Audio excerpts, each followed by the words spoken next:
Hi guys, a lot of you are asking me for autumn pot fillers. You're asking myself and Eddie.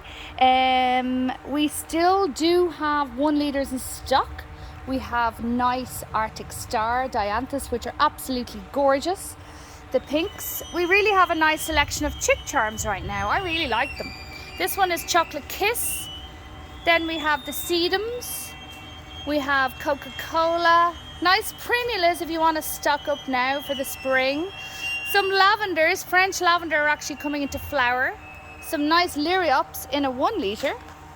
We also have them in a 2 litre pot. Some Libertia, nice Vinca minor illumination, a good trailing plant for containers. Some nice ajuga as well. Have a look at the web shop.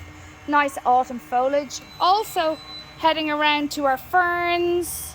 Really nice ferns, grasses. Lovely fresh Evergold. I really like them. I love them in the autumn. You have some Festuca, some Carrick, some Stipa.